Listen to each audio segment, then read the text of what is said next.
Welcome back. And today, my students, we are taking topic, another topics from chapter motion. And in this video, you will learn about speed, average speed, average velocity, acceleration, different type of examples of acceleration also, and uniform and non-uniform acceleration. And some examples as well in which you will learn how to put the formula for these speed, velocity, and acceleration to solve the numerical. So let's start. Speed. Speed, how will you define the speed? Speed is what? That is defined as distance per unit time. It's called distance per unit time. So if you know the distance for an object in how much time the distance has been covered, that will give you the value speed. So the formula for speed is distance upon time. And the units, the SI units, we have to take meter per second.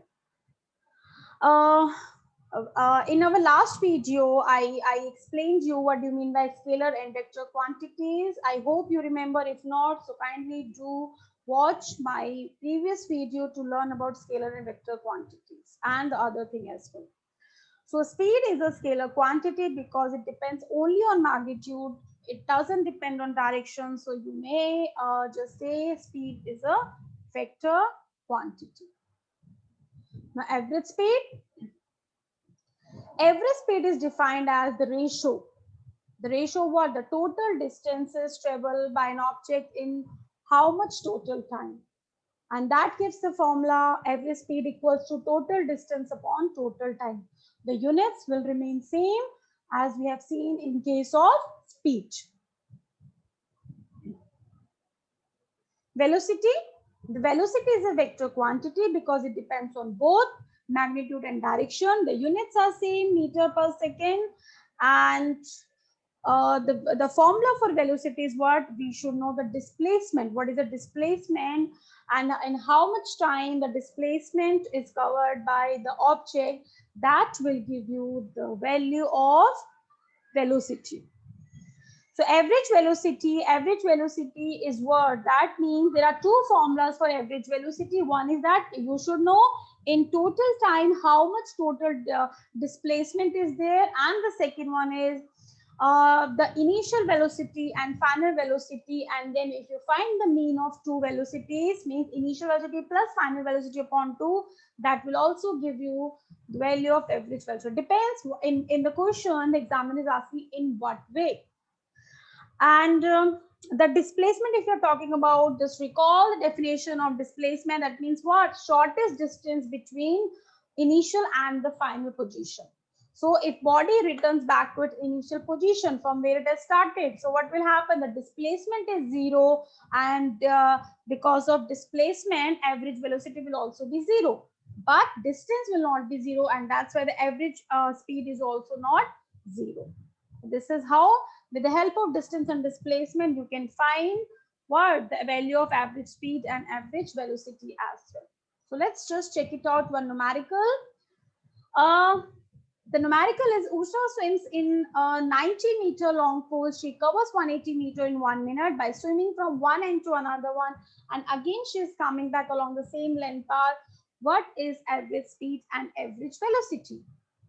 So how will you find out? If you imagine a situation from A to B, the distance is 90 meter. So when she will come back from B to A, the total path covered or total distance covered by her, that will be how much? 90 plus 90 means it will be 180. So she is covering 180 meter, right? In how much time she is doing? She is completing 180 meter in 1 minute. So 1 minute, don't forget to change into SI, that is second. So 60 seconds. So what is average speed here? Distance upon time, that is 3 meter per second. But if you want to find the average velocity, that is coming 0. And why 0? Because when she is going from A to B and coming back to A, so initial and final positions are same. And that means there is a no displacement. No displacement means displacement is 0 here. And when you put in the formula for velocity, the displacement upon time, it will become 0. So this is how with these formulas you can find easily these values. Let's proceed further. Acceleration. For an acceleration, let's just take an example. Like suppose if you people ride bicycle or maybe other vehicle also. So what is that? If you are riding a bicycle or any other vehicle, so if you are changing the velocity, it means that will give you the acceleration. But if you are maintaining the same velocity, there's a no change, then what will happen? It means your acceleration is zero because there is a no change in velocity. So to have some acceleration, we should have some change in velocity. Either it should increase or decrease. It should not maintain at the same number. That will give you zero acceleration. The formula for acceleration is change in velocity upon time, and change in velocity means v minus u. Here A stands as acceleration, u for initial velocity, v for final, and t for time. And the units for the same will be what? Meter per second square.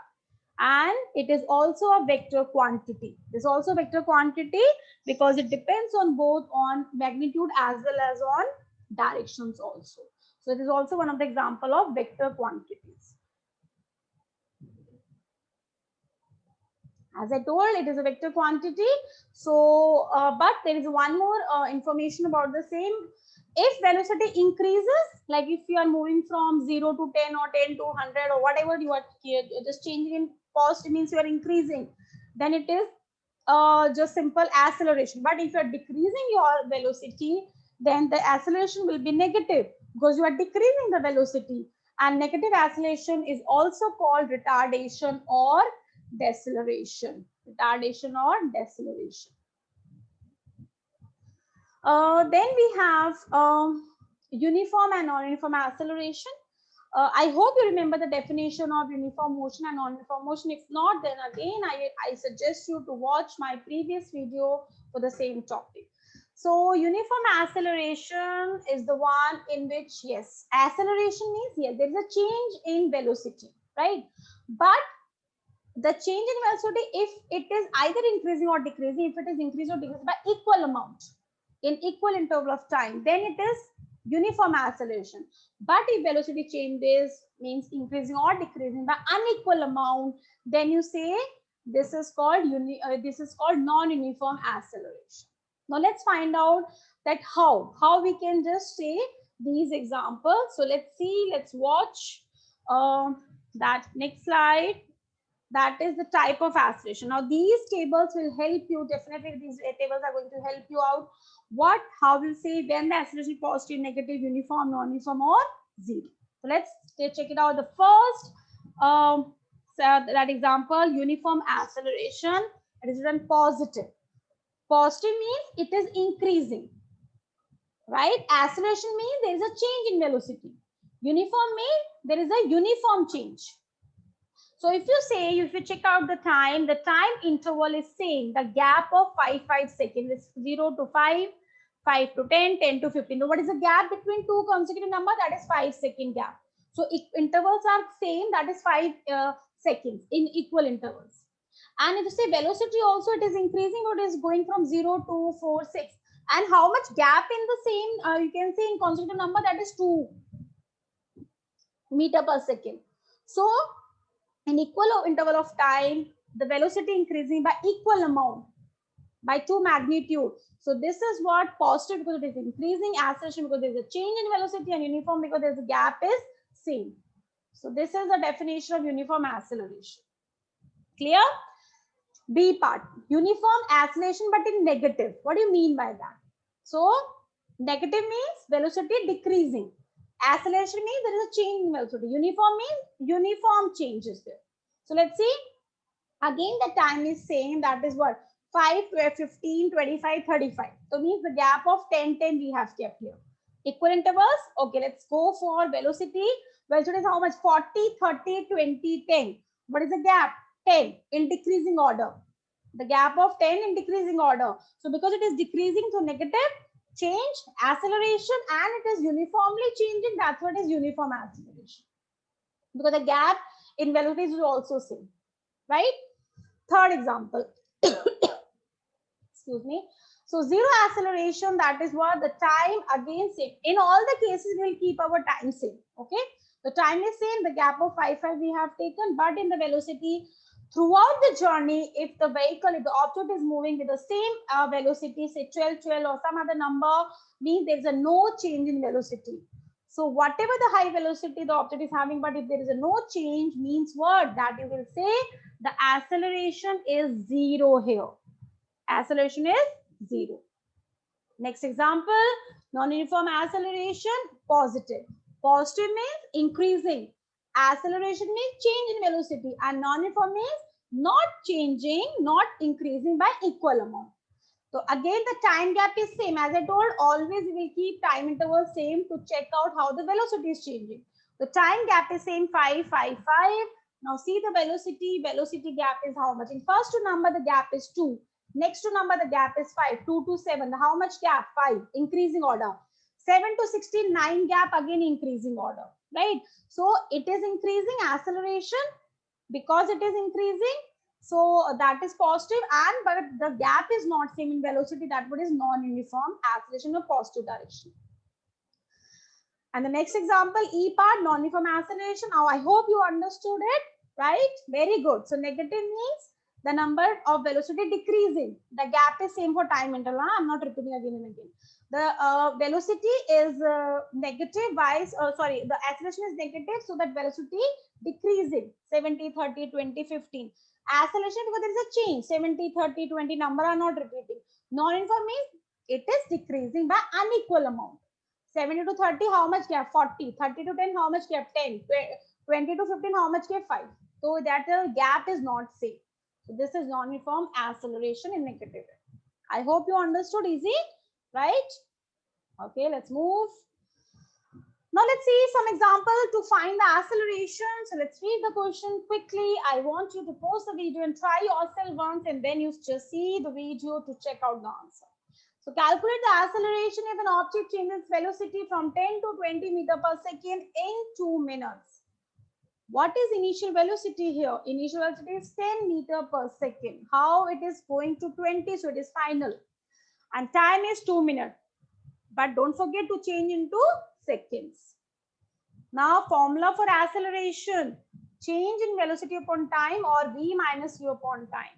So if you put these value, answer will be what? 0.0833 meter per second square. You may leave your answer in fraction also, but simplest fraction. Let's see one more example.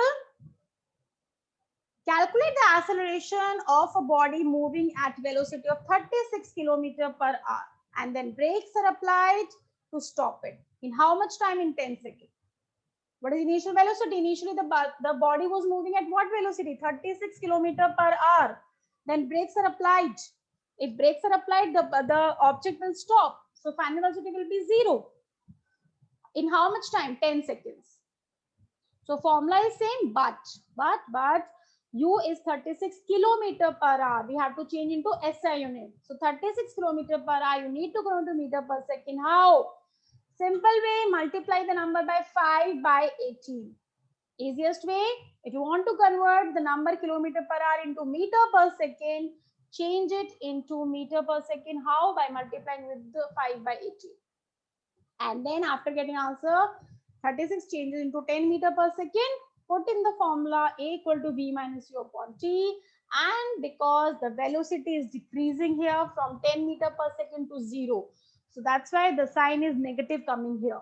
And the negative acceleration is also known as retardation or deceleration. Fine. I hope now you are confident in doing the numericals and understanding the concept. So thank you for watching it again and for your support. So we'll meet you soon with another video. Till then, bye, take care, be safe, and see you soon.